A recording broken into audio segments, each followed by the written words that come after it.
Hey guys, it's Victoria. Welcome back to FemmeHead. Today I wanted to share my thoughts with you about how to go about getting started in the lovely world of minimalism.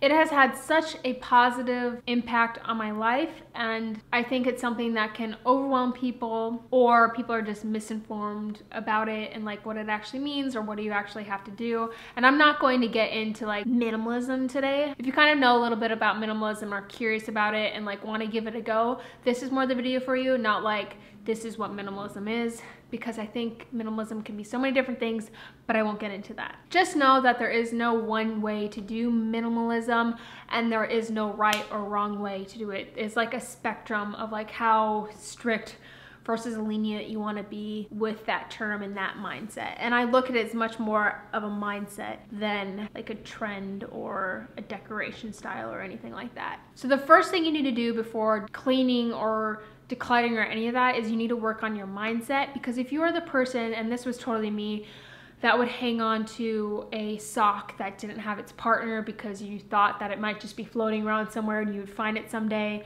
or you hung on to like ratty-tatty old underwear, or you held on to clothes from high school that didn't fit or maybe fit but you didn't really like anymore, or you held on to things because they might make a really good Halloween costume someday.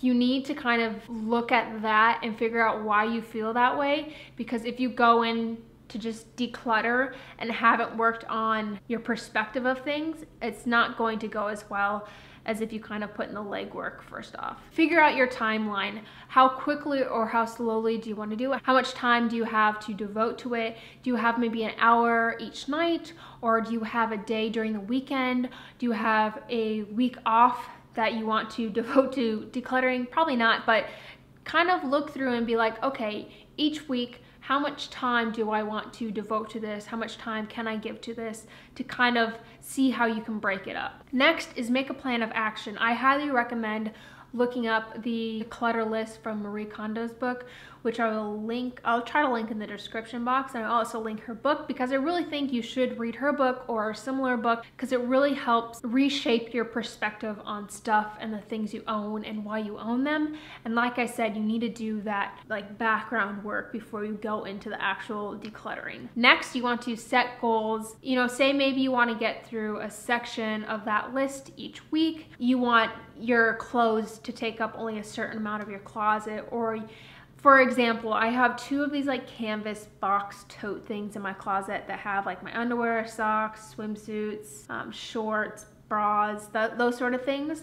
And I know that I only need what can fit into those boxes, and not really even that, but I know that those two boxes are the absolute max of what I need. And so if it gets to a point where those start to like fill up and overflow, I know I need to go through and reassess the things I have in there and probably do a little declutter in just those boxes. And so kind of give yourself parameters to stick to. And I just think goals are such a great way to like see what you want to do, think about what you want to do, and then go from there. When you go to actually do the decluttering, I think it's so great to have some sort of background entertainment, not something that's going to distract you, but maybe a podcast, some music, a movie, or like a TV show, something you can put on the background and kind of watch or listen to, but not have to give your full attention to. It also might be a great idea to have an in-between between like having stuff in your closet or your cabinets and donating stuff. You struggle with, is this something I actually want, or am I just struggling to give it away? Michael does this, so he has a big tote box thing,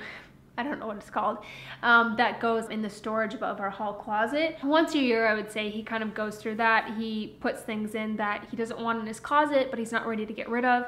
And then when he goes back into it, like a number of months later, he can look at it and say like, oh, I didn't even know I had this, didn't miss it at all. I actually don't need it, and so I can donate it. Or there are certain things he's like, wow, I'm really excited I still have this, I want to add this back into my wardrobe.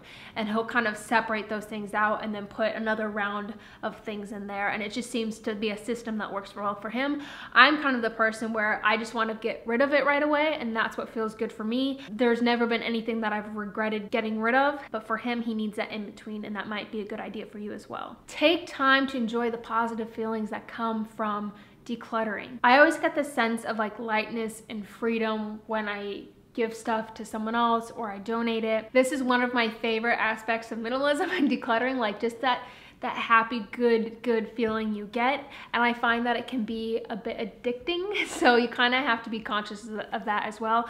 And if I gave into that like addicting side of it, I would have the bare minimum. And there's things that I would probably get rid of that I wouldn't actually want to get rid of. Take the time to rethink, reorganize, and rearrange the things that you are left with after you do your declutter. So if you guys have followed along, you've probably seen my bookshelf. I went through my books, and that's kind of one of the things that I've held on to a lot of. That's because, you know, half of them are Michael's, and I use books so much with just like research and learning and everything. But I went through and then I rearranged them based on colors. So now my bookshelf is a rainbow, and that makes me so happy every time I see it. And I kind of do the same things with the clothes in my closet. I go from short sleeves to long sleeves to sweaters, jacket, dresses, that sort of stuff. And I color arrange those as well. This is also a great time to rearrange furniture, I think. Maybe rethink where you store things or where you display things. It's just a good time to do all of that, I think. And finally, this one kind of goes with the last one, but clean after you declutter. This is the perfect time to vacuum out the bottom of your closet, wipe out the drawers, dust, like get all the little nooks and crannies squeaky clean. And this is going to just add to the feeling, that addictive feeling of cleaning that is gonna leave you feeling jazzed and energized and just like, oh, it's just such a good feeling. So take the time to deep clean some nooks and crannies as you do stuff before you put stuff back. There are so many different declutter lists and challenges out there that I think are a lot of fun, and they're a great way to inspire and motivate you, and you can definitely utilize those. But I think, and I truly believe, you have to start with your mind first. You have to start with how you view the things you own.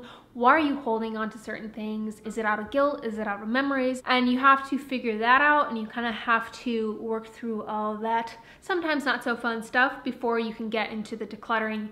Because if you're holding on to the same beliefs and perspective, you're not going to get all the benefits that come from minimalism. So where did you start your minimalism journey, and what inspired you to do so? Thank you so much for watching today's video. Don't forget to subscribe to FemmeHead for more videos like this. Give this video a like if you like today's content, and I'll see you guys in my next video. Bye!